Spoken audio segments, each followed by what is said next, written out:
most of the failures in agriculture production or in input supply may not necessarily be attributed to COVID-19.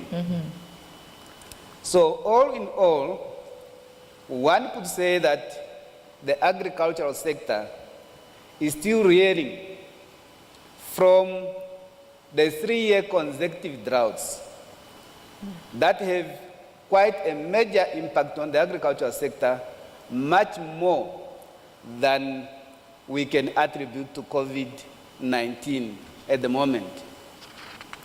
Having said that, of course, you may recall that agriculture sector is divided into two.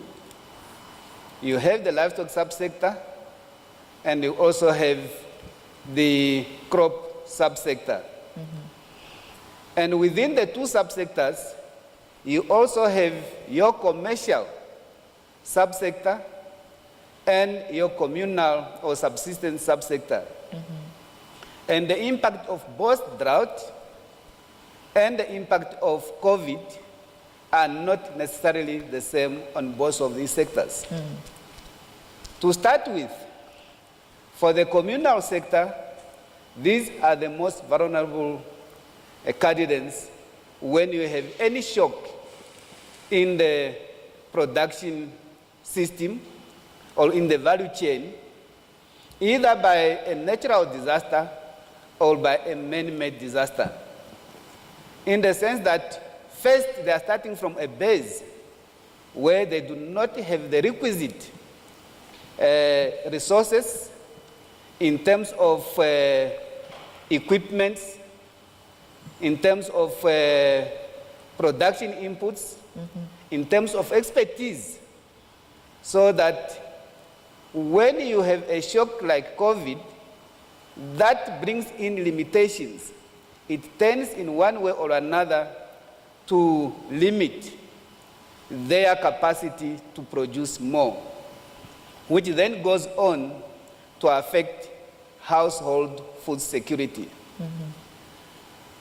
We must also note that agriculture is mainly a labor-intensive sector.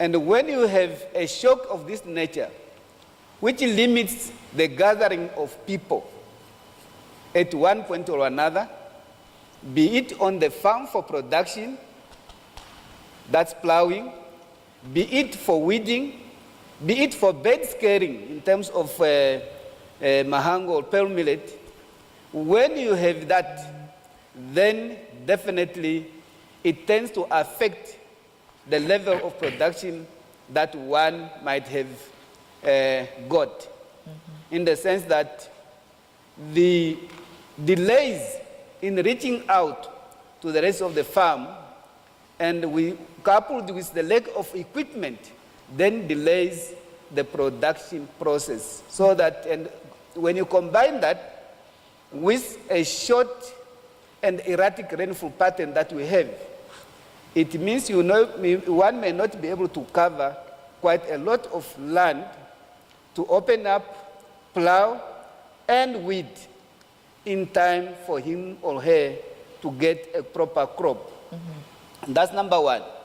On the livestock sector, you do have also a situation where for the commercial farmers, government, as you know, we had put in measures at the onset of the COVID-19, whereby we identified critical and essential services under Gazette number 7159 of 28 March 2020, and agriculture, the logistics related to that, the processing related to that, were all classified as essential services. So meaning these were allowed to continue. However, they had to follow the prescribed Ministry of Health and Social Services and WHO guidelines on how to go about their activities.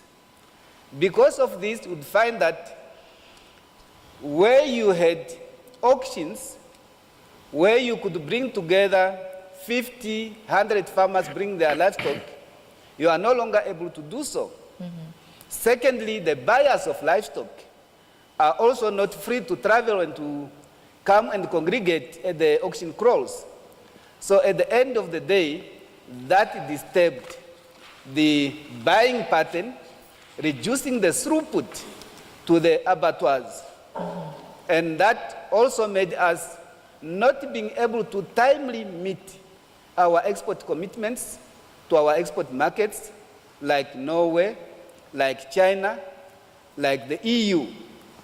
In fact, further down the line, the logistics were also affected, in the sense that in the past, whereas we used to get our meat to Norway, which is our pristine market, where we fetch the highest price, and through South Africa and China, which took about 28 days.